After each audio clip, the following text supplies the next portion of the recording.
Assalomu alaykum do'ston aziz. Inak darsi navbati رو میگذاریم. درسی نوبتی از روی طلبی подписчиков, مشتری‌ها، شاگردان به сотрудник به کارگر چطور معاش رو دادن، یعنی зарплат رو دادن به сотрудник یعنی کارگر. اینک در درس گذشته چطور сотрудник رو یعنی کارگر رو به کار قبول کردن رو گفته گذشته بودیم در رازدل сотрудник. کنون امروز باشد ما به پرداخت معاشی آن میگذاریم. نه چخیل به вкладки зарплаты кадри می‌داریم. در اینجا зарплата است و می‌داریم سه начисления. در اینجا که یک начисление شده است ما میگذاریم به یک دیگر начисление به کارگر. سازدار میگوییم начисление зарплаты. اکنون در اینجا دکار استاد است. فرض کنیم ما ماهی январ میگیریم. فرض کنیم ماهی январ روزی که شما پول میدید آن رو روز رو میگیرید. فرض کنیم امروز چندم 29 هم رو میگیرید. فرض کنیم 29 هم روزی که پول داد میدید هم رو میگیرید. بعد از این кнопки заполнить رو زیر میکنید. در اینجا یک چند کارگرها جدا میشوند. ما میگیریم یک کارگری دیگر را بگذار باشد جوراев عبدالرفیع سلیمویچ начислено حساب پولی اولی که از روی договор که ما по окладу کرده بودیم 50,000 میشود. پروگرام با طرز اتوماتیکی سیزده وایس اندفعل رو رسو میکند. زنوس رو به طور اتوماتیکی رسو میکند. این چطور رسو میکند؟ وقتی که ما ارگانیزاتور رو در اینجا میداریم در ارگانیزاسیا وقتی که ای پی نیم رو میداریم اتوماتیکی налог به کارگرها چند فایز است از روی مثال договор کارخانه و ای پی هست یا او است از روی همون налогообложение به طور اتوماتیکی به ادینست چی ثبت میگردد. یعنی از روی ثبتی کارخانه وابسته به کارخانه سوداش یعنی و ای پی است یا او است یا جمعیتی دارای مسئولیتش محدود است یا پاتنت که کار میکند یا شهادتنامه که کار میکند. خلاصه به سیستم налогообложения کارخانه автоматически به هر یک сотрудник چی حساب میکند НДФЛ یعنی налогообложение چی حساب میکند یعنی налог از روی معاش налог از روی معاش چی حساب میکند. اینک حاضر دیده میبرویم.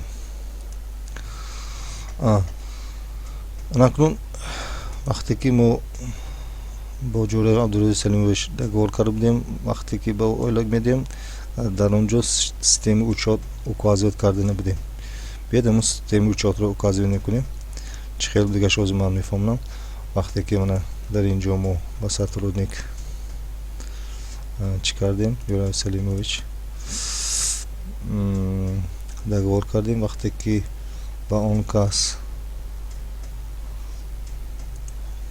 جد کردیم و در اینجا شاتی پرداختی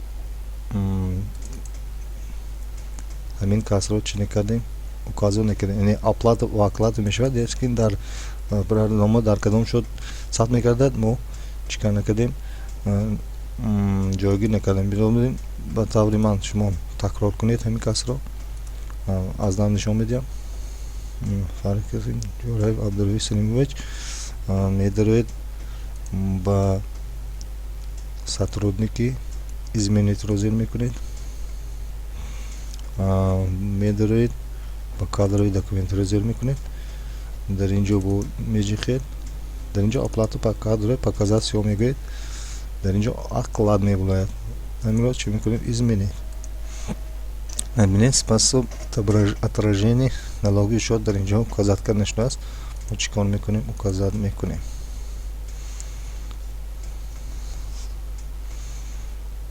создать сразу میکنیم наименование می‌نویسیم یعنی оплата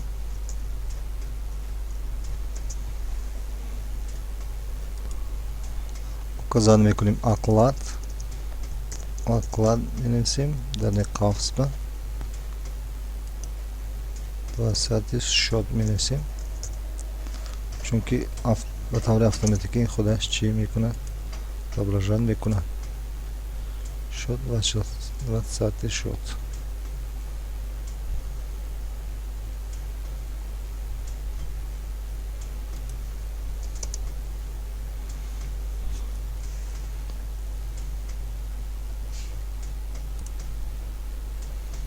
шоти 2001.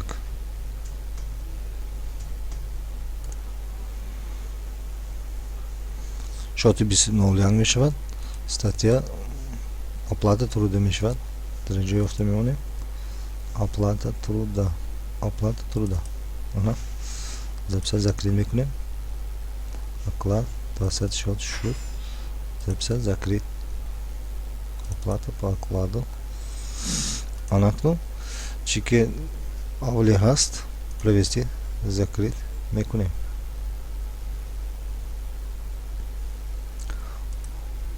акну вкладкаро закрит мекунем. сотрудникаро организацияро омадем ба чӣ ба начисление зарплат он чӣ ки дар ин кас дар договор оплата труда ислоҳ кардем. акнун ба таври автоматикӣ ин худаш дар ҳамон шот чӣ указывать мекунад. мана вақт мо 50,000 пул додем, ба таври автоматикӣ 13,6 налогообложение ҷудо кард, 1500 взносиба чӣ ҷудо кард. акнун проверка мекунем ки провести мекунем, записать мекунем. анку проводкаҳоро чом кунем, проводкаҳоро мебинем. ана бине дебет кредит шоту проводкаҳоро мебинем. ана бинед начисление 50,000 ойлик начисление шудааст. аз ин удержат кардагӣ нефел 6000. ҳама ин проводкаҳо чӣ ҳаст, страховой взноси ҳаст, 2550 ҳаст, 100 сом основной мемкоди группа ҳаст. ҳама ин ба таври автоматикӣ программа худаш штоб карда барои шумо отчёт медиҳад. бухгалтерский учётро мебинем. ана дар ҳақиқат дар бухгалтерский учёт начислено 50,000 шудагӣ, удержани 6000 ндфл чӣ налогообложение гирифтагӣ. акнун боз бармекунем. акнун баъд аз он ки провести записать кардем, кадем бибинем ки дар начислени мо дар ҳуҷҷатҳо чӣ дарҷ шудааст ё не. барои ин ба ведомост кассу медорем. дар куҷо ведомост касс? ведомост кассу ман барои шумо нишон медиҳам. ведомост кассуро барои шумо дар куҷо? дар ҳамон зарплати касри раздели ведомост кассу. бинед ба таври автоматикӣ чӣ 39150 рубл чӣ ҷудо карда шудааст. мебахшед ҳолин ба ин кас барои он касро она зарплата аст. дар инҷо зарплата аст. заполнен мегӯем. ҷораев абдурафи селимович 43500 чӣ дар ин кас ҷудо карда шуд. итого ки выплаты ндфл 500 ҷудо кард гирифт, а 50,000 43500 нақд чӣ мегирад. барои ин зарплатаро меҷиқем, ҳамин рӯзи маош медиргумро. акнун ба ин кас бит чо мекунем, пулашро медиҳем. создан основаниеро меҷиқем, видача чӣ наличных. ба таври автоматикӣ ҳамаш пур шуд хоначо. провести мекунем. ба статья оплата расходу ҳама документҳо ҳаст. комментарий редактор не. провести записатро зер мекунем. расходный чӣ кассовый ордер. расходный кассовый ордер. расходный кассовый ордер. ана печат мекунед. дар инҷо фамилия одаме ки пулро мегирад фамилия номашро нависта мешавад. основание зарплаты ё маош менависед. суммаш таъин аст. руководитель организации подписи худашро мемонад. главный бухгалтер подписи худашро мемонад.